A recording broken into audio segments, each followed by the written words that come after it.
నమస్కారం అండి. నేను డాక్టర్ మోవా శ్రీనివాస్ మాట్లాడుతున్నానండి. ఇవాళ మనం ఒక షుగర్‌కి సంబంధించినటువంటి ఒక కథని మాట్లాడుకుందాం. సో, కథ సారాంశం చివరికి మీకు అర్థమవుతుంది. ఒక 42 ఏళ్ల ఆవిడ ఈ మధ్యనొచ్చారు. ఆవిడ కొన్ని సంవత్సరాలుగా షుగర్ ప్రాబ్లమ్‌తో మందులవి వాడుతున్నారు. కొంచెం ఎక్కువ బరువు గూడా ఉంటారు. సో, ఆవిడ ఈసారి రావడానికి కారణం ఏంటంటే, లాస్ట్ మంత్ వచ్చినప్పుడు షుగర్ చక్కగా కంట్రోల్‌లో ఉందండి. మందులు మీరిచ్చారు. మందులు వాడుతున్నాను. చక్కగా బావుంది. నేను ఎక్సర్సైజ్ చేస్తున్నాను రెగ్యులర్‌గా అంతా బావుంది. కానీ షుగర్ కంట్రోల్‌లో ఉండట్లేదండి. అంతకుముందు ఉన్నటువంటి ఫాస్టింగ్ షుగర్ తినకముందు 120 ఉండేది. ఇప్పుడు 156కొచ్చేసింది.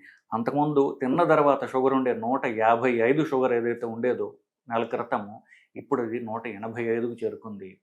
హెచ్‌బీఏ1సి అనేటటువంటిది 7.2% ఉండేది. ఇప్పుడు 8.5%కి వెళ్ళిపోయింది. నేను తిండి మార్చలా. మందులు తగ్గించలేదు. జాగ్రత్తగా మందులు వాడుతున్నా. ఎక్సర్సైజ్ చేస్తున్నా. కానీ ఎందుకు ఇలా అవుతోంది అని చెప్పేసి ఆవిడ ఆశ్చర్యంతో ఒకంత నా దగ్గర రావడం జరిగింది. అప్పుడు ఆవిడతో కూర్చొని మీరు ఏమి దినచర్య మారి ఉండొచ్చు నెల రోజుల క్రితానికి ఇప్పటికి అనేటటువంటి దాన్ని అనలైజ్ చేయడం మొదలుపెట్టాం. మాట్లాడగా ఏమి తింటున్నారు? కాఫీ తాగుతారా? ఎన్నిసార్లు తాగుతారు? ఇవన్నీ మాట్లాడుతాం మనకి. మాటల సందర్భంలో ఆవిడ ఏం చెప్పారంటే, అది కాదు సార్, అంతకుముందు కాఫీలో నేను చిటికెడు షుగర్ వేసుకునేదాన్ని. కానీ ఇప్పుడు ఈ నెల నుంచి ఆశ్చర్యకరంగా షుగర్ బదులు బెల్లం వేసుకుంటున్నాను. బెల్లం వేసుకుంటున్నా కూడా షుగర్ అలా పెరిగింది నాకు అనేటటువంటి ఒక అనుమానం ఆవిడ వ్యక్తం చేశారు బేసికలీ. దానివల్ల షుగర్ తగ్గాలి కదా! ఎందుకంటే మీరు షుగరు తగ్గించమని చెప్తారు, అన్నం తగ్గించమంటారు. కానీ షుగర్ తగ్గించి బెల్లం వేసుకుంటున్నా కూడా షుగర్ అలా పెరిగింది అన్నారు ఆవిడ.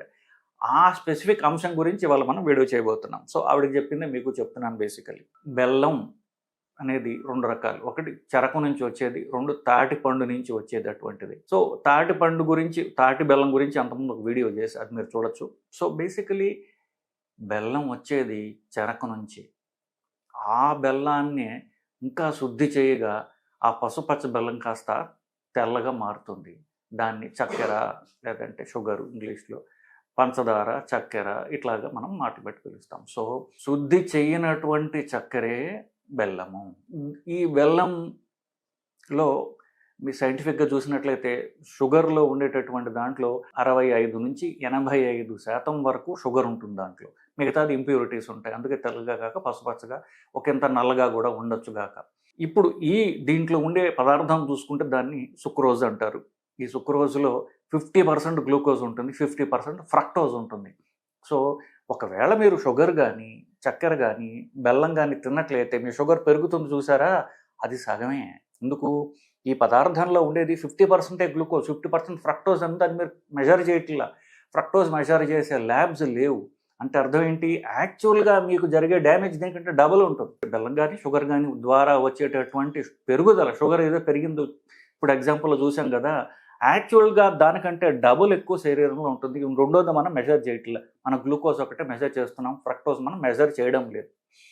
So, coming back to the point. ఇప్పుడు మనం బెల్లం గురించి మాట్లాడుతున్నాం. సో, మనకు జనరల్‌గా నేను మందులు రాసినప్పటి ఏదైనా సరే మందులు గానివ్వండి, ఒక హెల్త్ పరమైనటువంటి సలహా ఇచ్చినప్పుడు అందరికి జనరల్‌గా మనసులో ఎలా ఉంటుందంటే, న్యాచురల్‌గా ప్రకృతి పరంగా వచ్చేటువంటి పదార్థాలన్నీ కూడా ఎంతో ఆరోగ్యకరమైనవి.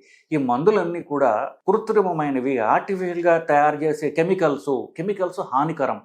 మందులు ఎక్కడైతే ప్రాకృతికంగా వస్తాయో, ఫర్ ఎగ్జాంపుల్ ఆయుర్వేదం కానివ్వండి, ఇట్లాంటి వాటిలో వచ్చేవి ఎంతో సేఫ్ అనేటటువంటి ఒక నమ్మకం అంటూ ఉంది.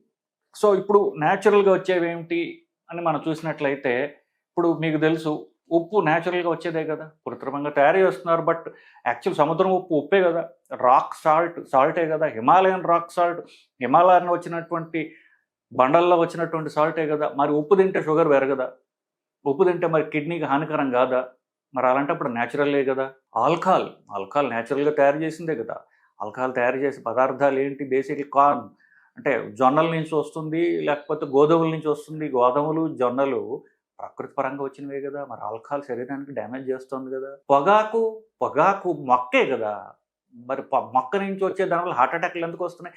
క్యాన్సర్‌లు ఎందుకు వస్తున్నాయి? మరి న్యాచురలే కదా! ఇంకా చెప్పుకోపోవచ్చు. ఇప్పుడు గంజాయి ఉంది. గంజాయి న్యాచురలే కదా! అది కూడా ఆకే కదా! సో, ప్రకృతి పరంగా అన్నీ కూడా నాకెంతో మంచి చేస్తాయి. ఇవన్నీ కెమికల్సు అనేటటువంటి నమ్మకం ఉన్న వాళ్ళకి చెప్తున్నా. అన్నీ ప్రకృతి నుంచి వచ్చేవే. మంచి చేసేటటువంటి మీ మీ దృష్టిలో ప్రకృతి నుంచి వచ్చేవన్నీ మంచి అని నమ్మేవాళ్ళు ఉన్నారో, ఈ మందులు కూడా న్యాచురల్ సబ్స్టెన్స్ నుంచి తయారు చేసేవే. అవి ఎక్కడి నుంచో వేరే ప్లానెట్ నుంచి పుట్టుకుని రావట్లేదు కదా! అన్నీ మన నేచర్‌లోంచి తీసుకునే తయారు చేస్తున్నారు. కొన్ని ఎక్కువ దాన్ని ప్యూరిఫై చేస్తున్నారు. దానిలోంచి మందుని ఎక్స్ట్రాక్ట్ చేస్తున్నారు. కొన్ని ఇంప్యూర్‌గా ఉన్నాయి. సో, న్యాచురల్‌గా పదార్థాలన్నీ మంచి అనుకోవటం అనేది అది ఒక అపోహ మాత్రమే. Coming back to the point. ఇప్పుడు నాకు షుగర్‌కి ఒక సబ్స్టిట్యూట్ బెల్లం అనుకోవడం, తాటి బెల్లం అనుకోవడం ఈ 2 కూడా ఒక అపోహ మాత్రమే. ఇది శుద్ధి చేయబడింది, అది శుద్ధి చేయబడనిది.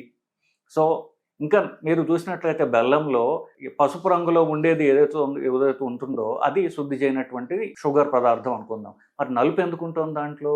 నలుపు ఎందుకుంటోందంటే వాళ్ళు బెల్లం తయారు చేయడానికి వాడేటటువంటి పాత్ర పెద్ద పెద్ద ఇనప డేగిజాలు వాడతారు. ఇంత పెద్ద పెద్ద ఇనపవి. దాంట్లోంచి ఉన్నటువంటి ఆ పాత్రలో ఇనుము దీనికి పడుతోంది. ఆ డేగిసాలు ఎప్పుడన్నా చూసారా మీరు? ఎలా అశుభ్రతతో వాళ్ళు చేస్తారో ఒక్కసారి మీరు చూసినట్లయితే అది మళ్ళీ తినబుద్ధి కాదు మీకు బేసికలీ. సో, ఆ నలుపు వచ్చేది ఇనుమే. ఆ ఇనుప పాత్ర వాళ్ళు ఎంత క్లీన్‌గా ఉంచుతారో ఒక్కసారి మీరు చూసినట్లయితే అసలు బెల్లం మీరు జీవితంలో తినబుద్దే కాదు మీకు. సో, ఇవన్నీ కూడా న్యాచురల్‌గా వచ్చేవే కానీ అవి చేసే హాని శరీరానికి చేస్తాయి. సో, షుగర్‌కి సబ్స్టిట్యూట్ షుగర్ మానేయమంటే షుగర్ సబ్స్టిట్యూట్ తీసుకోమని కాదు. Sugar substitute artificial sugar substitutes ఉన్నాయి. అవైతే కొంతవరకు దాంట్లో ఈ గ్లూకోజ్ తక్కువ ఉంటుంది. కానీ బెల్లం అనేది షుగర్ సబ్స్టిట్యూట్ కాదు. ప్రకృతి పరంగా వచ్చేవన్నీ కూడా ఎంతో మంచి చేస్తాయి. నేను న్యాచురల్‌గా ఉండేటటువంటి మందులు తీసుకుంటాను. అవి ఆయుర్వేదం కావచ్చు, ఇంకేమైనా కావచ్చు అనుకోవటం అనేది అపోహతో కూడినటువంటి ఒక నమ్మకం మాత్రమే అని తెలియజేయడానికి ఈ వీడియో యొక్క సారాంశం అండి. నమస్కారం.